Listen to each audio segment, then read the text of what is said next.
मी इंटॉलरंट आहे जेव्हा विषय माझा धर्म, माझा देश आणि आमच्या सगळ्यांचं आराध्य दैवत छत्रपती शिवाजी महाराज यांच्याविषयी येईल. मी युट्यूबवर आहे, मला सगळे लोक बघतात, मग मी कसं न्यूट्रलच राहिलं पाहिजे? तर बाई घंटा असला युट्यूब चॅनल बी नको आणि असलं फेम बी नको जिथलं मी माझं मत जे आहे हे ठामपणे मांडू शकत नसेल. मला जेव्हा लाखो लोक बघतात तेव्हा त्या लाखो लोकांपर्यंत खरं काय आहे, सत्य काय आहे, एक बाजू काय आहे, एक पैलू जो आतापर्यंत कधीच कोणी बोललं नाही तो त्यांच्यापर्यंत पोहोचला पाहिजे आणि ते पोहोचवणं हे माझं कर्तव्य आहे. हे रोस्ट करून, ब्रँड डील्स करून, थोडेफार पैसे कमवून मी आयुष्य माझं कसं बी काढून घेईल, मात्र खरं जे आहे हे पोहोचवायची जी तळमळ आहे ही प्लीज समजा आणि आजचा व्हिडिओ खरंच पूर्ण बघा.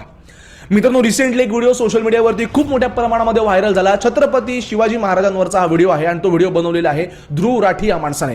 या व्हिडिओचं टायटल आधी औरंगजेब वर्सेस शिवाजी होतं, ते बदलण्यात आलं, औरंगजेब वर्सेस शिवाजी महाराज असं करण्यात आलं.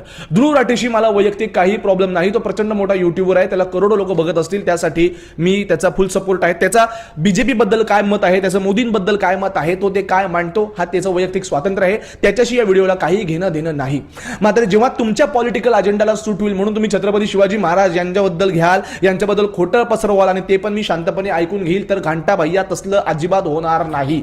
आणि रिसेंट व्हिडिओमध्ये त्यांनी तेच केलेलं आहे. पहिले तर या पूर्ण व्हिडिओमध्ये छत्रपती शिवाजी महाराजांचा यांनी असंख्य ठिकाणी एकेरी उल्लेख केलाय. शिवाजी की पिक्चर, शिवाजी अक्सर इनके पास जाए और शिवाजी ने क्या किया, शिवाजी की ज्यांच्यामुळे या मातीतल्या लोकांचा स्वाभिमान जागा झाला, ज्यांनी पुन्हा एकदा ताठ मानानं जगायचं कसं हे शिकवलं, ज्यांच्या पिढ्यानं पिढ्या या मातीसाठी आणि आमच्या माणसांसाठी ज्यांनी बलिदानं दिली, ज्यांनी अख्खं आयुष्य रयतेसाठी दिलं, त्यांचा मानाचा जेव्हा विषय येईल तेव्हा त्यांच्या मानाबद्दल ज्यांना नाही करता येत त्यांना कसा करता येईल तो प्रत्येक भाषेमध्ये शिकवायचा साहस, धाडस आणि प्रयत्न आपल्यापैकी प्रत्येक माणसाने केला पाहिजे.